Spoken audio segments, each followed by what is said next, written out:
Coucou et bienvenue dans Libre et Heureuse, le podcast qui t'aide à reprendre ta vie en main pour te permettre de vivre des relations saines et épanouissantes avec les autres et avec toi-même. Moi, c'est Coralie, je suis coach de vie. J'accompagne les femmes qui souhaitent prendre confiance en elles, être indépendantes et vivre pleinement. Et notamment celles qui ont besoin de se reconstruire après avoir vécu une relation toxique. J'ai moi-même vécu une relation toxique et violente pendant plus de 8 ans. Et je mets aujourd'hui mon expérience, mes compétences et ma sensibilité à ton service pour t'aider à te relever à ton tour si tu as vécu une relation toxique. Ou tout simplement pour t'aider à prendre confiance en toi, pour que ça ne t'arrive jamais et que tu puisses vivre la vie dont tu rêves vraiment. Tu es prête à prendre confiance en toi, à apprendre à te kiffer tel que tu es et à te créer ta vie idéale? Alors c'est parti! Coucou et bienvenue dans ce nouveau live du jeudi. C'est devenu vraiment ma petite phrase de démarrage. J'espère que vous allez bien.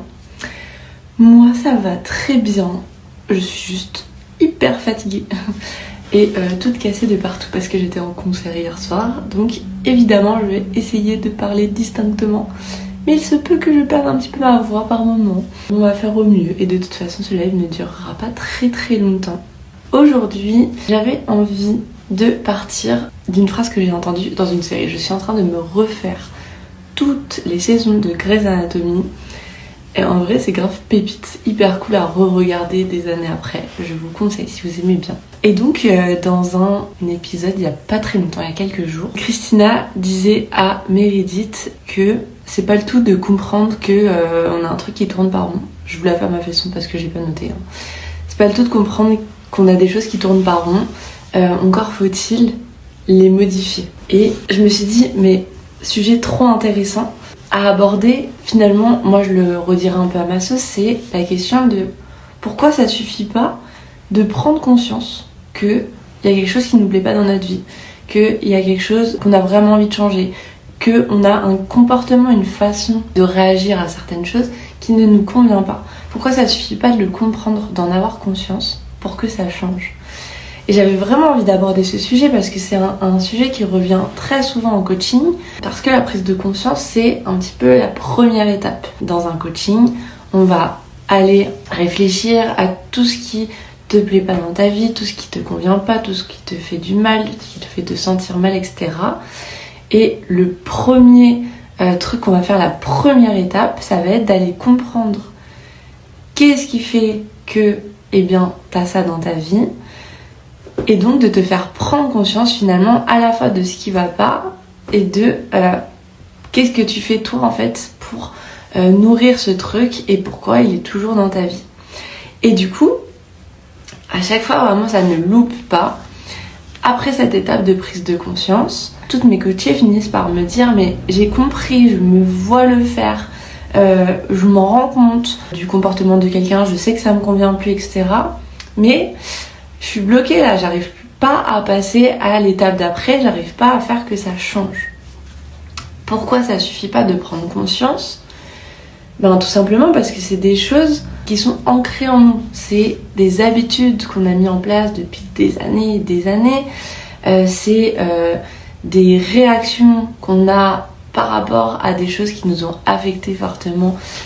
Et si on travaille pas là-dessus, c'est pas parce qu'on en a conscience que ça va changer. Voilà, c'est des choses qu'on a l'habitude, qui sont ancrées en nous, et donc elles vont pas se changer toutes seules. Et en prendre conscience et les voir, s'en rendre compte, c'est obligatoire pour que ça change, mais ça ne suffit pas.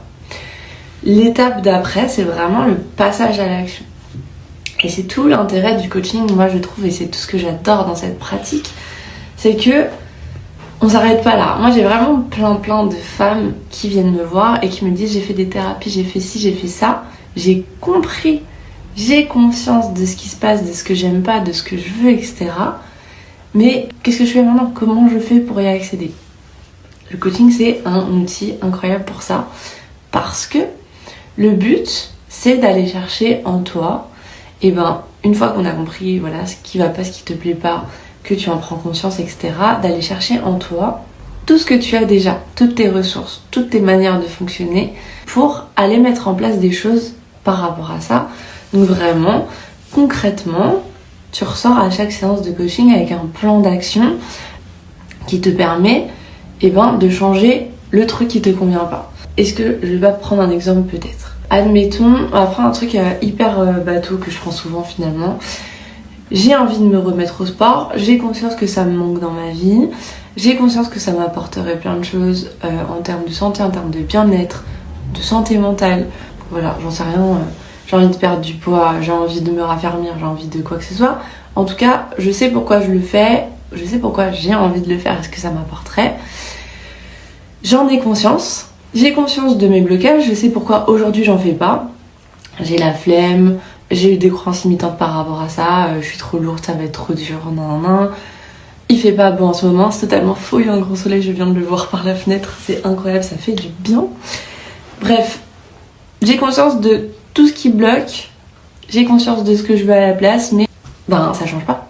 Ça change pas, pourquoi? Parce que je mets pas en place concrètement des choses, je passe pas à l'action. Et comme je vous le dis souvent ici, passer à l'action, ça veut pas dire suivre un programme tout fait, miracle, qui va fonctionner pour tout le monde. Sinon, on ferait tous du sport, par exemple.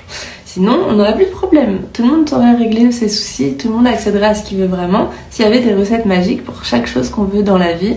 Moi je veux ça, comme au McDo, je vais sur la borne et je commande le truc pour me remettre au sport. Je pense pas qu'on commande ça au McDo dans tous les cas, on est d'accord. Bref, t'as compris l'image. L'idée, c'est vraiment, et moi je te parle de comment on fait en coaching, mais tu peux le faire par toi-même. Un coaching, c'est là pour un moment où c'est trop compliqué, où c'est un sujet trop profond, où t'arrives plus à prendre du recul, où t'as envie que ça aille vite, donc ça va plus vite quand tu te fais accompagner, ou t'as pas envie de le faire toute seule, parce qu'en fait ce dont t'as besoin c'est d'avoir quelqu'un, d'avoir du soutien, qu'on te tienne la main, pas qu'on fasse à ta place, pas qu'on te promette un truc magique, mais voilà. Donc le coaching c'est génial, je n'arrêterai jamais de le dire. Néanmoins c'est des choses que tu peux faire toute seule. Si là t'as déjà pris conscience de ce que tu veux plus, de ce que tu veux, de là où ça bloque, etc., que t'as vraiment envie que ça change, tu peux le faire toute seule, et pour ça il faut que tu te sondes, que tu réfléchisses en te disant ok, voilà, là j'ai envie de me mettre au sport, je sais tout ce que ça va m'apporter, etc. Maintenant, comment je le fais pour que je me rende compte quand je le fais que ça m'apporte du bien, pour que je m'y tienne, pour que ce soit au meilleur moment pour moi, que ce soit le meilleur rythme, voilà, pour que ça dure. L'idée c'est d'aller chercher donc un objectif que tu vas pouvoir atteindre, qui est assez challengeant et qui va te permettre de te rendre compte des changements très vite, mais qui soit pas trop difficile à mettre en place, parce que sinon soit tu vas pas le faire du tout, soit tu vas pas le tenir. Donc pour le sport, pour n'importe quoi, c'est valable. L'idée c'est vraiment donc de partir de toi. Plus tu partiras de toi, c'est ce que je répète tout le temps en coaching. Pars pas de il faudrait faire comme ça pour perdre tant de kilos, je dois faire tant de sport par jour. Pour devenir musclé dans un an, je dois faire tant de sport par jour. Ça a vraiment assez peu de chances de fonctionner, à part si c'est du court terme peut-être, mais pour des choses que tu as envie de mettre en place à long terme pour que ça change ta vie, pars toujours de toi. Tu as envie de te mettre au sport, pars de toi. Quel sport va te faire kiffer? Dans lequel tu vas t'amuser? Quel ça va être pour toi le plus facile d'y aller? Par exemple, moi, parfois j'aime bien courir, mais vraiment pas tout le temps. Donc le jour où j'ai envie d'intensifier ma pratique sportive, ça va pas marcher si je me dis je vais courir 3 fois par semaine. Parce que la plupart du temps, j'ai la flemme. Voilà, s'il fait froid, s'il pleut, ça va pas me donner envie. Si je suis fatiguée, si j'ai mal au dos, si j'ai n'importe quoi de travers, ça va être l'excuse idéale. Alors que par exemple, moi je fais du body combat, c'est un truc qui se fait en salle de sport et que j'aime trop. Et jamais tu m'entends dire que j'ai la flemme d'y aller. Moi, j'ai hâte d'aller au body combat. S'il y a des bouchons sur la route pour aller à la salle de sport et que je sens que ça va être compliqué pour être à l'heure et tout, ça m'énerve. Voilà. Et le body combat, ça, je pourrais en faire limite 5 fois par semaine. Mais je vais pas le faire parce que si j'en fais 5 fois par semaine, la première semaine, la deuxième semaine, je vais être éclatée. Donc encore une fois, centre-toi sur toi. Donc quel sport? On reste sur l'exemple du sport, mais vraiment ça marche sur tout. Je t'invite à réfléchir par rapport à ton sujet à toi. Quel sport pour que tu kiffes, pour que tu t'y tiennes, pour que tu aies envie d'y aller, pour que après, pendant tout le temps, tu sois archi contente, même si, voilà, On accepte que des fois, on est un peu plus fatigué, que notre mieux, c'est pas toujours le mieux d'hier, le mieux du monde, etc. Voilà. Quelle fréquence réellement par rapport à ta vie pose sur un planning, toutes tes tâches, combien de temps tu travailles, les trucs obligatoires, les choses que tu as vraiment envie de faire, qu'est-ce qui te semble faisable pour commencer? Combien de temps tu peux accorder à ça pour être sûr d'y aller? Ça sert à rien de te le mettre 3 fois par semaine, parce que si tu n'y arrives pas au démarrage, tu vas être déçu. Et en plus, je connais plein de personnes qui vont se dire bon bah c'est mort en fait, du coup j'y arrive pas donc j'abandonne. Ça j'en ai parlé dans un autre épisode de podcast, un autre live, donc peut-être intéressant si ça t'a parlé là ce que je viens de dire d'aller regarder.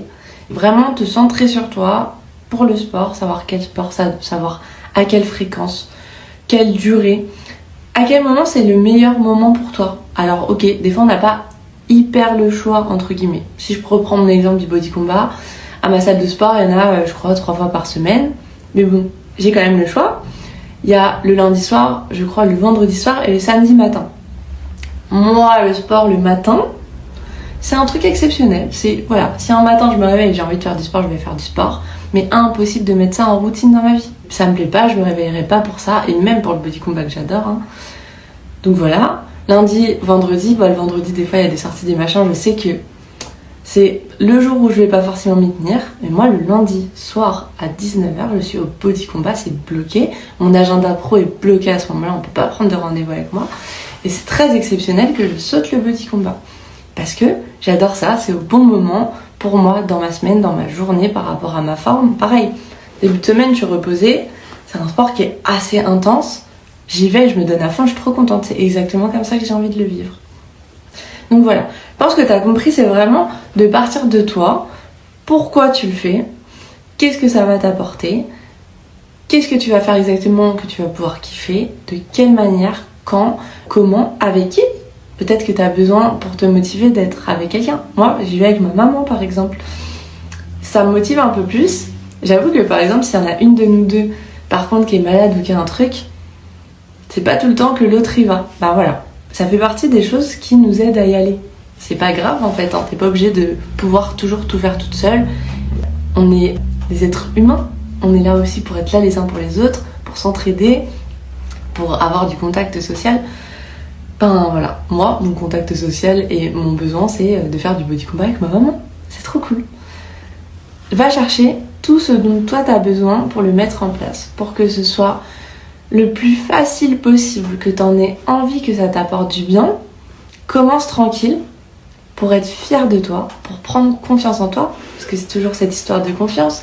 Si à la base tu te sens pas trop capable de le faire, mais que finalement c'était parce que tu t'étais dit que t'allais faire du sport 3 fois par semaine et tel sport que t'aimes pas trop mais tu penses être des bons sports, et que finalement tu repars de toi et que tu te dis mon vrai but c'est de faire du sport en fait, c'est de bouger, c'est de me faire du bien, c'est d'avoir un moment où je déconnecte mon cerveau.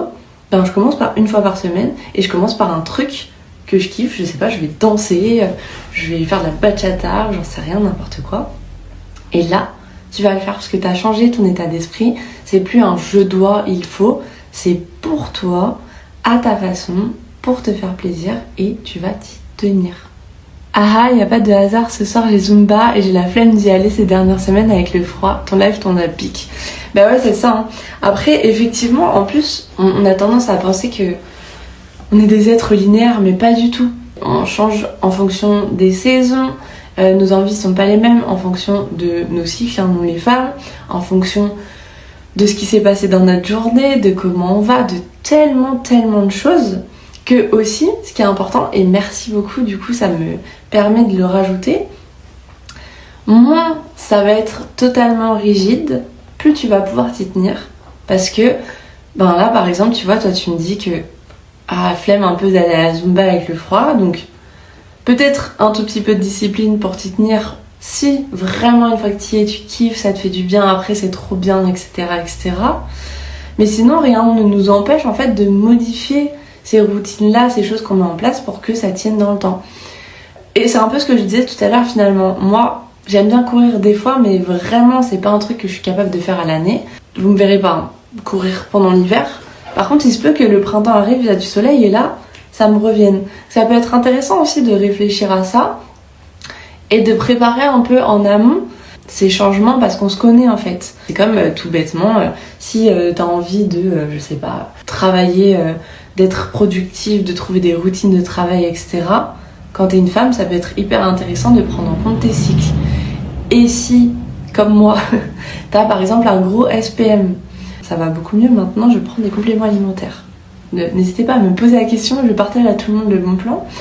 Ça change tout, mais tu sais que quand t'es en SPM, moi en tout cas c'est motivation. 0, déprime, impression que je suis nulle, etc. Donc j'essaie de faire des tâches que j'aime bien et des tâches qui m'apportent de la satisfaction très rapide. Parce que je sais que c'est une période où ça va pas, où je me sens nulle. Si j'ai pas beaucoup de tâches à faire, mais c'est des tâches où je sais que ça me rapporte quelque chose tout de suite, et ça me fait du bien, je me sens mieux, j'ai l'impression d'avoir réussi quelque chose et ça me fait du bien. La semaine des règles, par exemple, je vais être fatiguée. Donc il faut pas que je me cale des journées à rallonge, où j'arrête pas, où j'en peux plus, parce que je finis au bout du rouleau. Ça, c'est des choses... Alors, plus quand on est entrepreneur, je suis d'accord, mais en fait, c'est quand même adaptable aux salariés aussi. Il se peut que si tu as envie de reprendre le sport, mais que c'est hyper difficile pour toi quand tu as tes règles, tu peux déjà prévoir que cette semaine-là, au lieu d'aller courir, tu vas faire, du yoga, des étirements, des trucs vachement plus doux pour quand même rester en mouvement, pas perdre tes routines, garder ta base, mais te sentir bien et le faire toujours en t'écoutant.